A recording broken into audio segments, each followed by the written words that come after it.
Hey guys, welcome back to another video. Take two. If you saw the first bit, it's once again a tired, drained dad trying to do things that he can't do anymore. He's useless at this stuff. I've got a very special guest alongside me. You may know him as a tennis superstar, Liam BROADY, one of Britain's best tennis players. How you doing, man? You good? I'm good, man. I'm good. Thank you for having me on. Yeah, I'm still very dishevelled, I'm not going to lie. And also, as I was doing that intro to you then, I had my home video playing back in the background because I forgot to close the tab. So I'm making errors all over the place, basically. Unforced errors. There's a tennis analogy for you. Anyway, whereabouts... I know where you are, but whereabouts are you currently for everyone who's watching? Yeah. I'm in London at the moment doing some of my rehab. I've got an ankle injury we were just speaking about before. So I'm literally just across the river from Fulham's ground. Unfortunately, didn't get to go the other day. Yeah. No, it's I think I might be better now for everyone watching. You're using the wrong mic. Let me know if it's better in the chat. Yeah, I mean, let's immediately start for that game, man. Like, what was your mood after that game? To me, I'm still on a high after that, mate. I think it is ridiculous game of football. Yeah. Do you know what I saw? Did you see Arteta was saying like, I'm convinced we're going to win the Premier League trophy, like that's all like I'm just seeing and stuff, and I think he truly believed we were going to drop points at Spurs. Yeah, he did. Absolutely. Because he's obviously been in the club for years. He knows how difficult it's been for us at the ground and stuff. And after the first half, it was obviously looking like it. I was in a pub full of, I'm guessing, Arsenal fans, obviously supporting Spurs. And when was it Kovacic who slipped on the ball? Yes. No, it was Akanji when it was Akanji. When Akanji slipped on the ball, I just thought, yeah. I just had a feeling something like this was going to happen. And Son missed, and it was like a glitch in the matrix. I thought, I've seen this a million times, us going to Spurs and somehow finding a way not to come away with any points normally. So even when we were 2-0 up, I was thinking there's still a chance something goes wrong here. But obviously, I mean, I thought Doku was class when he come on, and I thought we all did well. So, I mean, I sort of kind of brushed over your background as a City fan there at the start because I was just trying to get my head together. Like, apparently there's sound issues. I've sorted that now as you were chatting away. But you're a lifelong Man City fan, aren't you, from Stockport as well? Obviously, you're from Stockport. You're a lifelong Man City fan. So you've got you and Phil Foden representing Stockport. Are you a lifelong City fan then? Has it always been blue in your family? Yeah. Well, no, my parents are actually Reds. My granddad used to be on the books, I think, when he was a young boy at United. Really? But my dad was never a big Red. And going to school, as you say, in Stockport, there were so many Blues. All my mates were Blues. So from a young age, I was just surrounded by Man City. And both my older sisters were Blues. And obviously, I don't know if you have any older sisters, but you do what your older sisters say, basically. So from about the age of 6. From about, I always tell this story, from the age of about 6, they got me to, I'm not sure if this is legal, he got me to sign a contract saying I'd be a lifelong Man City fan. Was it in blue crayon by any chance as well? I actually think it was in like blue felt tip. I don't even know, like, honestly, like, I wish I could sit here and say my parents were City fans, but they weren't either. Like, my dad's from North Wales, so he's never admitted it, but I've really, really, really pressed him under some sort of truth serum. He probably was a Liverpool fan as a kid, because they all are from North Wales. But he was a rugby guy, so my dad was not really a football fan. He was just a rugby guy. My mum's from Old Trafford. You know what I mean? So she wasn't a football fan, but my nan's Irish and a United fan. So but I didn't really have football parents, so I got into City myself as a kid. When I was like 3 or 4, and I'm from like South Manchester, so it was a lot of United fans. I don't think it was just because I like the colour blue. You know what I mean? It's almost the exact same as me. Like, my dad obviously was obsessed with tennis. My mum wasn't really very sporty at all, so I was just kind of free to make my own way. And we had a big, made the right choice. We have those family friends that everyone calls uncles and aunties, even though they're not related. And they were all Blues, and they all used to joke about it, laugh about it, give my dad shit and stuff. And I was like, I want to be a Blue. Like, this is crazy. I mean, like, how old are you? Are you like around? How old are you? 30 years old. 30 years. Well, yeah, 30. Welcome to the 30s. It's a good age. So you would have just about, you would have saw some of the tougher days, wouldn't you? Like, you definitely saw Stuart Pearce, put it that way. Yeah. Sven Goran Eriksson, all that sort of stuff. Just as I was getting old enough, I'm not really old enough to remember seeing. I remember when Sean Goater was at City, but I don't really remember watching him play. That's the sort of age I'm at. Yeah, I've got 8 years on you, so I sort of do remember a little bit more clearly. But you've been there long enough to know that what we're doing right now is pretty special anyway. Put it that way. What's life as a City fan, as a football fan, like when you're on tour? You know, like, do you get to watch many games, or are you sat there like when you should be training? You got your phone on the side of the court, just watching the game still? Yeah, I mean, that's literally what it is sometimes. I mean, I try to, on match days, obviously, I try to arrange my practice. On practice days, I try to arrange my practices so I can watch the matches and stuff. No, really, I do. So I know, I believe you entirely. I used to say it was in a band. I used to like arrange gigs around matches and stuff. Yeah. But it's good when you're in America because the matches tend to be really early in the morning. So you can kind of be lay in bed at 7:30 in the morning on the east coast of America watching City play, and then you get up and go about your day. And to be honest, it's obviously class being a Man City fan at the moment, isn't it? I mean, no one can say anything to you; you're untouchable.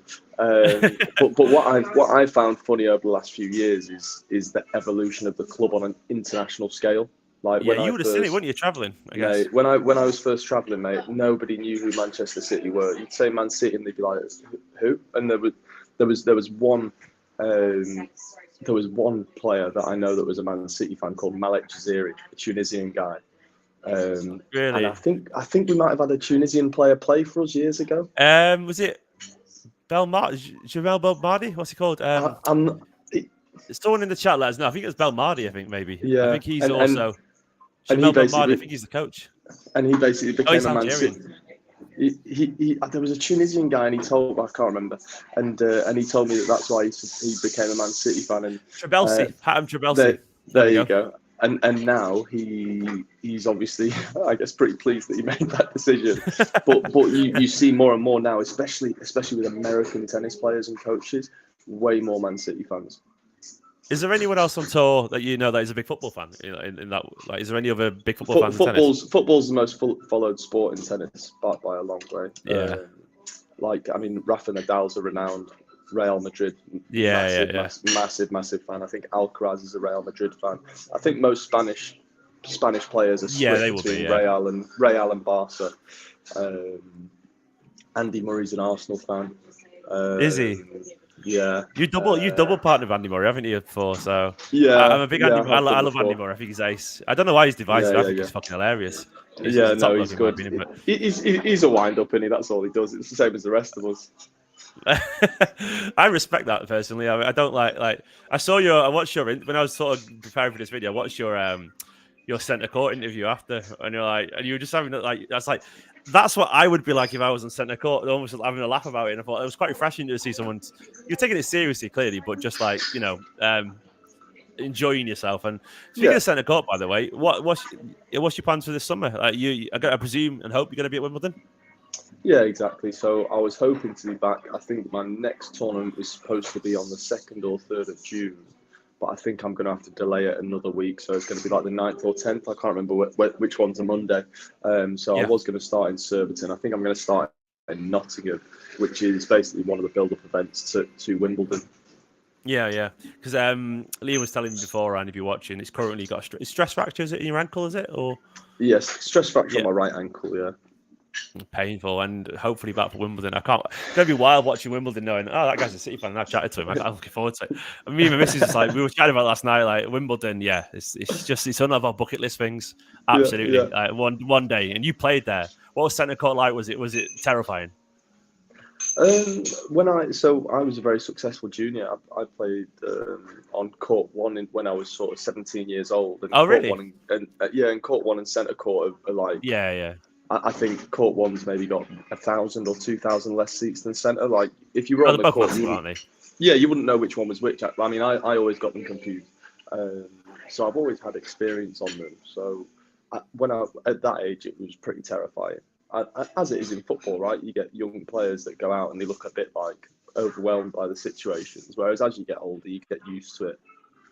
I thought even Ortega, Spurs brilliant, but you could tell Ortega when we played at the Bernabeu, He He was a played a bit better shaky, ball, wasn't he? Yeah, he was shaky. I thought that looked like the Yeah, guy yeah, who's yeah. realizing he's playing the biggest game of his life, because previously he was Yeah, at, yeah, yeah. a lower Bundesliga team and so on. He'd Yeah. never played in a game of that magnitude But before, and you could tell. but credit to him. I mean, when he come on Yeah. against Liverpool, I mean, away at Anfield, that's a chance to be shaky. I mean, and our history with goalkeepers in recent years as well. I mean, I thought against Liverpool, I thought, here we go. I mean, this guy's coming on cold as anything into the hottest cauldron in football away at Anfield, and he was just ice cold. And then and he did the Spurs, same against Spurs, man. He did the exact same against Spurs. Unbelievably good, genuinely ridiculous. Yeah. Give him whatever he wants, man. We've got to keep him. We've absolutely got to keep him. We have to. Do you think we'll keep him? I think he might go for a. I think he wants. Well, I don't know if he wants a bigger club, but I could see him going to a bigger club. The only thing I reckon that could keep him staying is German pragmatism, because he's got I think he understands that he's sort of been not put from obscurity as such, but he's got a lot to be thankful to City, because his profile's rocketed, after City, and also apparently his missus is pregnant, so there could be an element of just sort of not settling down a little bit and not moving. I don't know. I'm hoping. I heard he loves Manchester though. I can imagine life in Germany and Manchester is not that different, really, is it? Like it's not. There's the sort of similar vibes in terms. It's not like he's going to get glorious sunshine over in. I thought you were going to say life in Manchester is way better than Germany. It's debatable, but I think there's an argument there. Definitely, especially as a football player. I don't rate Germany that much. Okay, Berlin's pretty cool. Give Berlin, that's it. I'll take Berlin, but speaking of obviously we talked about the pressure there for Ortega. I'd be interested to your view as a professional athlete. He's played, it's one of the biggest courts and played around some of the biggest events. Well, the biggest events in tennis. How impressive is it for you, not only as a football fan, but also obviously as a professional, for City to keep going again and again and again? Like the mentality to be on the cusp of 4 in a row. Because I think us as laymen, we probably don't appreciate just how hard that is. Yeah, I think that's why no one's ever done it before. 4 in a row. I mean, it's that simple, isn't it? I mean, it's why there's only 2 teams in the Prem that have ever won a treble in a season. It's next to impossible to do. And I think we've seen that this season. There've been times where City, uncharacteristically at times, have looked a bit sluggish and a bit, slower. And I think I saw an interview with Grealish where he was talking about that after last season, especially having done the treble, that he was struggling to find the motivation. And he was saying towards the end of the season, I finally feel like I've got that back now. And especially in a large group of athletes as well, it seeps into your bones. It's that energy is contagious. And I think, at the end of the day, it's all credit to Pep. I mean, he's the one leading from the front, isn't he? I mean, his energy is relentless. That Man City documentary on Netflix. I mean, how much energy he puts into every single training session. He drags the players along with him, and I think he does. And I think the culture that he's put in place, whereby it's a relatively small team, but you're rotated all the time, and if you aren't 100% motivated at all times, you're not playing a game. I think it's quite simple as that, isn't it? Because the motivation is that there's a ruthlessness there, but a fair ruthlessness. I think everyone knows genuinely. Look, we saw it in the documentary when he was like, "Oh, look, I don't give out presents. Rico Lewis is in the team for a reason." When he was only 17 years old, because he had the right mentality, and mentality and attitude and application is everything in sport, isn't it? Really, it's one of those things where I think the City players. They are where they are, as you probably know about anything at the top of the sport. You're there because of your attitude and your work rate and all that kind of stuff, as well as quality. But I think Pep is fostered. It's the classic phrase, isn't it, of hard work beats talent if talent doesn't work hard. And what we have at City, and I think sometimes we and the Premier League as a whole and the sports media take it for granted to see the most talented players in the world also working the hardest. Yeah, and I think you can tell that. You can tell it. I was chatting. I did a throwaway tweet to earlier about how Italy's ruined coffee for me. Because coffee in Italy is just better than anywhere else.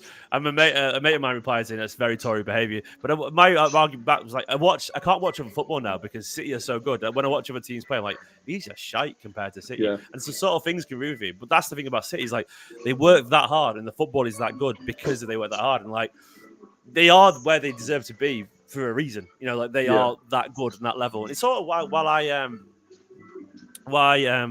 I feel quite passionately when all the charges are mentioned and all these people, accuse these City's players of being the cheats. You know it how it is as a sportsman. Like their work rate and their desire, and they deserve those success because whatever happens off the pitch, they are not cheating. They are putting insane efforts to the pitch, aren't they? Yeah. The thing that frustrates me the most about that stuff is other fans use that to justify that what we're doing is unfair, whereas the reality of it is in tennis, it's player versus player. It's as fair as it can be. Whereas in football, there's all the financial sides of it. But what I always say is, all City have ever done is level the playing field with the bigger clubs.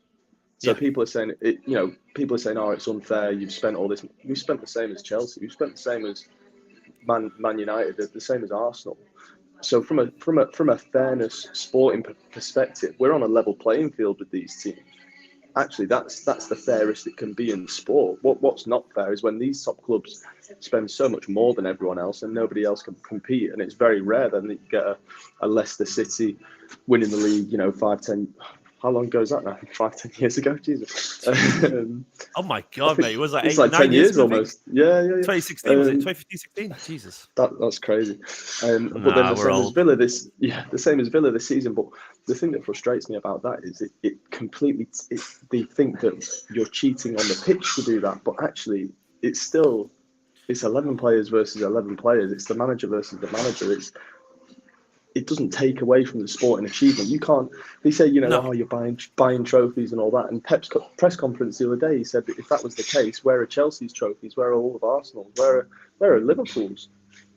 Yeah, exactly. And it's true, and that's what I'll always say. And that's why people say, if you're found guilty, and if we are, look, throw the book at the accountants or whoever, the people in suits, sure. But it doesn't, and it never will diminish the love I have for any of these players. I'll be honest with you. Even if we are found guilty, that this is the problem with I think society as a whole is, and you see it away from sport as well with regular life. When the laws are wrong, do you then follow them and it becomes right, or do you do what's morally right? Because but when the government are creating new laws to suit certain people and it's morally wrong with other people, then you'll always get people in society that will point the finger and say, oh, you're a bad person for not following that. And it's kind of the same with this. Like, okay, the rules were set, but the rules were set for a very specific reason to they didn't to hold up a very certain to hold up a very certain class of football clubs.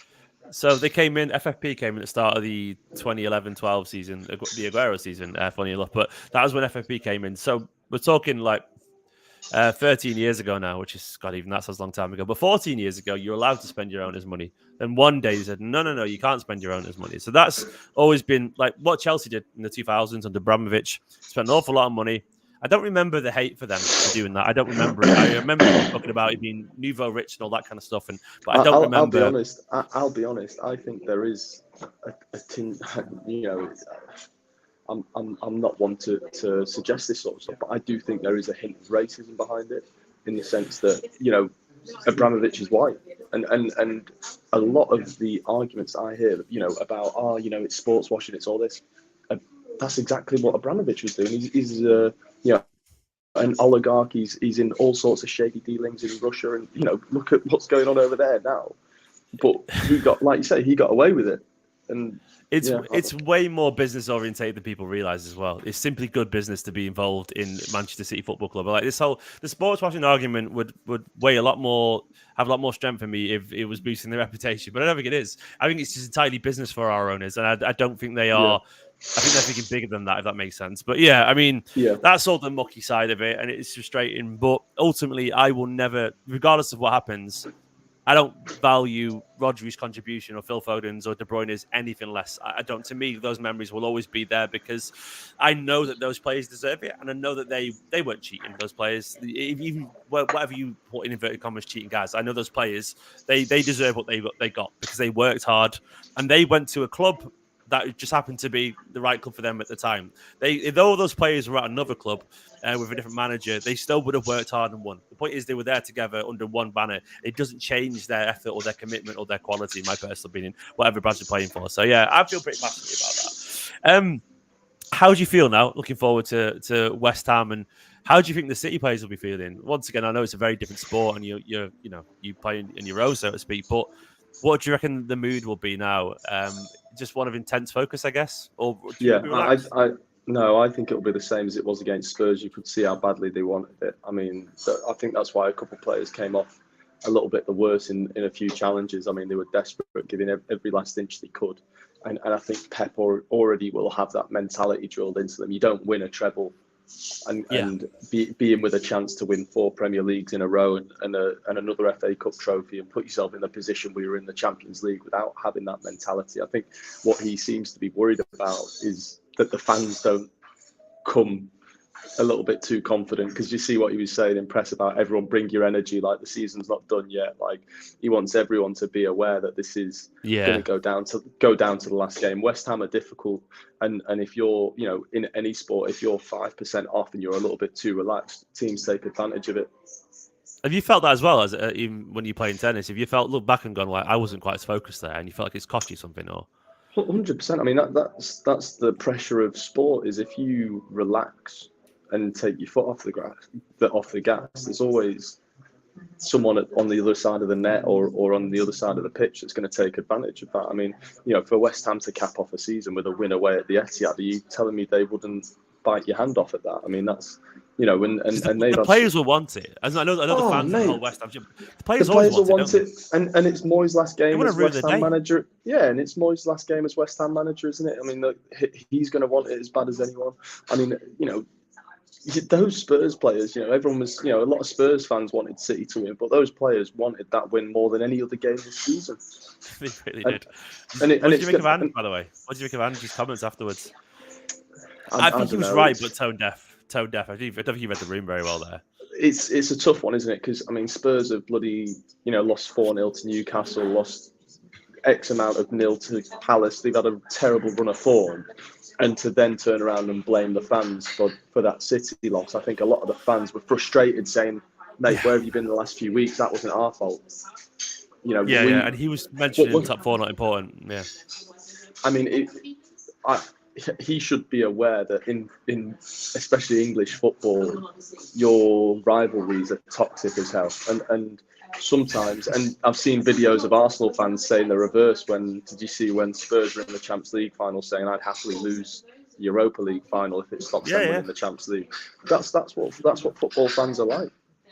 It's a weird sport, and you sort of have to accept that, don't you? You accept the quirks that come with it. And I get his point, really, because he wants Spurs to progress, but it's one of those things where you don't say it, because I think it's just like you think it, but you don't say it. And maybe when the mood has calmed down, many months later, you go, we need to focus on ourselves a bit more.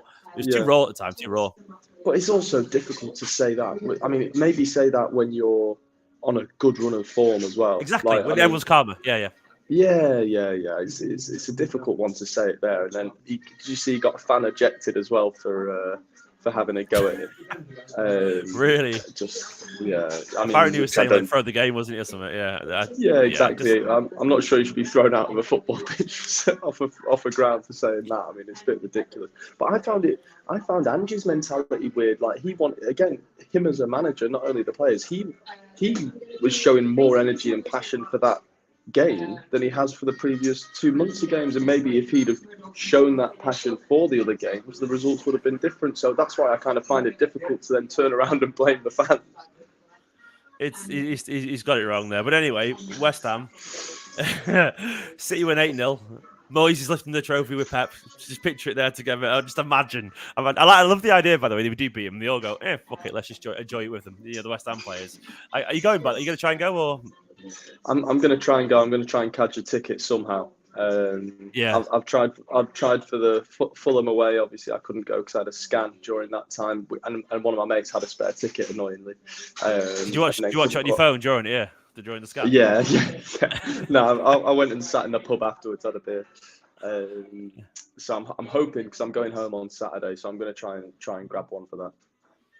Yeah. Well, fingers crossed you can get it down, because I won't be doing the usual stuff on YouTube. Everyone, I can't miss this game. I've got to go. I'm going with one of my best mates, and I can't wait for it. I noticed, by the way, I haven't got loads long left because I've got to go and collect my son from my mum. I noticed you started doing a bit. Have you been doing Twitch streaming for long? I noticed. I was there looking on your socials and stuff like that. Yeah. Not for long. It's only really been since I've been injured. But do you know what? I have a lot of fun with it. I play a lot of, like, horror video games and stuff, and The classic, and I've like, got Twitch stuff, basically. Yeah, mate, it's such a laugh because I'm an absolute wuss with that stuff. And there's a fair few City fans that come on as well. So whenever there's a game on or there's another team, that like they give me updates in the chat and stuff. It's class, and it's cool. What's your Twitch name over there? Net player. It's obviously I see internet and net volleyer. Like, there we go, man. Are you? What is yours? What is your tennis style? Are you a serving volley guy? Well, that's kind of the sarcasm of it, is that I don't often play at the net. Oh, okay, yeah. I tend to be the guy running around at the back of the court like a bit of a headless chicken while someone else is attacking. Yeah. Well, to be fair, mate, though, you are one of the literally, I can't even imagine. What's your current ranking? Is it like 140 something? I can't remember. I looked before. Yeah, so it's a frustrating one because I made the top 100 for the first time ever last year. That's what I noticed. Took me 12 years of being a pro to finally do it, and then got top injured 100, at the start. Yeah, man, it was crazy. Got injured at the start of this year. I was ranked like 95, I think. Got injured. Tried to come back too soon. Re-injured again whilst playing on the injury, and now I'm like 150. Well, that's the nature of tennis. It's constant and it's cutthroat, mate. It's just, but that's what I love about it as well. There's no chance to stop, and people can't do what they do in football. Where like you get some Chelsea players where they're on an 8-year contract and they down tools a bit and stop trying. If you do that in tennis, mate, you don't get your prize money. You lose your ranking, you're gone. So that's kind of what I love about the sport as well. It's one of those things where, like, you have to keep going, don't you? You have to just keep playing. But also, what was it like when you made top 100 to be one of the best, the top 100 at anything in the world? I'm not even convinced I'm the best Stephen McInerney in the world. I think there's another 2 or 3 that I think probably are better. So it's like to be like in the top 100 of something in the world. Was that a big moment for you? Do you know what? It was less of a big moment for me. I didn't feel that different because in my head I just kind of thought, it's only a number, isn't it? And I'd been around 110 for a few years, so I was thinking it's only 10 or 15 people different, but like the actual phrase is kind of cool. And from a young age, that's the goal in tennis, is to make the top 100. So when I did make it, I was more pleased for the people around me. Is there a reason by that other than it sounded good? Friends. Is it like? I think because once you make the top 100, you tend to make the main draw of the Grand Slams, and partly it sounds good as well, obviously. But if you're in the main draw, of all the slams, that's where the most money is and stuff. Is it? Is Wimbledon your number one? What are you? Aussie Open, French Open, or? Wimbledon's number one. I think for most players, Wimbledon would be number one. I mean, even Nadal, he won French Open 14 times, and I think in his career he was always saying that he wanted to win Wimbledon the most. And now Carlos Alcaraz, he said the same. Because it's just where tennis began, isn't it? It's the only living surface that we play on. And I think second after that, players would probably choose the French Open, and then US, and then Australian Open fourth. It's not a bad life, mate. But it's all going around all these places. Yeah, absolutely. Exactly. I need to ask you. You must be so bored of this, but I'm just genuinely fascinated as a tennis guy. And don't worry, no one's going to see it. It's on my channel. So, Federer, Djokovic, Nadal. Who are you choosing? Federer. Bang on, absolutely right. What's your reason? I mean, Djokovic is the most successful, but I think Federer is the greatest. What he was the epitome of tennis, the gentleman, suave, cool, made everything look easy. Fucking great as well, doesn't he? Like just the elegance of him. Yeah, almost like a ballerina on a tennis court. But I mean, it's a tough one because I think like 12 or something of Djokovic's slams came after Federer had retired as well.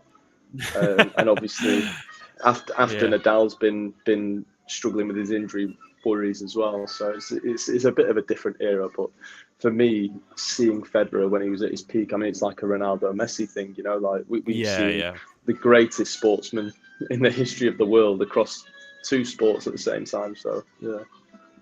Have you met any of those three by any chance? I've met all of them. I've practiced with all three as well. Yeah. I mean, it's cool. Novak was actually the most down to earth. Not down to earth, but he was actually almost the most talkative of the three. Like he was genuinely interested in my career. He was asking me like what tournaments I was playing, and he was giving me advice on how he sort of broke into the top. And I was like, you know, this is the world number. At the time, he's like world number 2, and I was thinking, this is crazy. Like he's showing so much interest in a random person. You're not a random person, mate. Let's be honest. You're a bit more than a random person. Yeah. But obviously, to number 2 in the world, it's a random person. Yeah. And I was fascinated by that because he gets such a bad rap in the press. He's said a lot of controversial, hasn't he? So. But actually, it's the complete opposite. And I think sometimes he's probably a little bit too honest and too just himself in the press, and that can get you in trouble. Nadal was like insanely focused for the practice, like hardly said a word. And Federer is like the biggest joker on the planet, like just laughing and joking the time. Like, oh mate, just like a massive kid. So he's the best, and he's just like dead. I'm the best, and life's great. Yeah, having that energy, man. Mate, playing trick shots all the time in his warm up, like just messing around. I remember going down to warm up for one of my matches at Wimbledon a few years ago. This was when Roger was still playing, and the match before him was on, and he was supposed to be going on soon. And in the warm up area, he was just playing cricket with like a broomstick. That was his warm up, just playing cricket with his coach and his team. And to be that good, I know. I know. It's I've always felt, even at the peak of Nadal and Federer, it's Ronaldo and Messi. It's always felt to me like one looks intensely focused, intense hard work, muscular athlete, power, pace, obviously skill as well. Where one looked like it came easy to him, and he was like the most gifted thing in the world. And that to me is what I always saw with Federer. Federer is easily my favorite, and like I as I say before as well, I'm a big Andy Murray fan. Like I love Andy Murray as well. I thought even Nadal said that. Nadal said like his body used to almost reject tennis. So like, I mean, I don't know if you remember, he used to have tape on every single finger, like everywhere. Because he said if he played tennis without his tape, all his fingers would. I mean, he used to have horrendous blisters even under the tape. He used to get. I always remember the size of his left arm as well compared to his right. It's massive arm. And like, and tennis was always like a fight for him. He said like Federer was made for tennis. Like he doesn't have any tape. He just everything's so easy. And it was just fascinating that we had two polar opposites and two of the greatest of all time, literally within 2 years of each other. I genuinely not just saying this to you, but I love tennis. I always feel like tennis is easily psychologically the most fascinating sport on the planet. Like the way that mood can shift. If you're 2 sets down and it goes to 2-2, you're going to win that third set 9 times out of 10. It feels like the shift mentally. But I don't think football has that same vibe because 5 out of your 11 players can play terribly. It cannot matter if the other 6 are having the best game of their lives. And I think the element of the individualism and the intensity and the length that a game can go on for, I find it fascinating. Like you see, you can see it in your head. You can see it when you watch it. You can see the confidence and you must feel that as a player as well every now and then. You can see where someone's down or whatever. You don't get that in other sports. Yeah, you can feel the momentum as a fan with the tennis, and if you can feel it as a fan, trust me, you can feel it as a player. I mean, that's I think a lot of tennis players. I think a lot of tennis players are very intuitive because you have to be able to know how your opponent's feeling just by instinct, because obviously they're 100 feet away, and you're focusing on your own stuff, and you kind of learn how to read people in that sense. I think sometimes you see it in football, but it's very rare. I mean, I remember a few years ago with us, like you'd go do you remember we had a few shaky seasons where you'd go 1-0 down against Liverpool, and it's like, and we'd concede 2 quickly afterwards and stuff. And you do see it sometimes in football, but as you say, not as much. And I think sometimes in football, you can get leaders within a team that will steady the ship. Whereas in tennis, if you aren't your own leader, then it's you and your own, isn't it? And that's the beauty of the sport, and I think it's fascinating. Liam, I'd love to keep chatting for ages, mate, but I've got to go and collect my son, unfortunately. But it's been an absolute pleasure. Thank you so much for coming on. And what was your Twitch name again? Net Player, was it? That's the one, yeah. I can't believe I'm plugging a professional tennis player's Twitch stream. Twitch.tv/net player. Go and follow Liam on Twitch, man. He's injured right now. He needs some. When's your next stream? Give me some love. I'll probably stream tonight. I'm streaming. Hey, I've got nothing else to do. My girlfriend's going nuts with me. Oh, really? Isn't your girlfriend a tennis player as well? Or? Yeah, she is. She's away at the moment, though, so I can do it as much as I want. There you go. I mean, it's an absolute pleasure, man. I'll pop in one of the streams one day and say hello as well. It should be fun. Thank you so much, mate. Guys, thanks for watching this video. Of course, give Liam some love in the comments below. Check out his Twitch, which is crazy to say, but that's an actual thing. /net player over on twitch.tv. Thank you for watching. Up the Blues in a bit. See you later, guys. Bye-bye.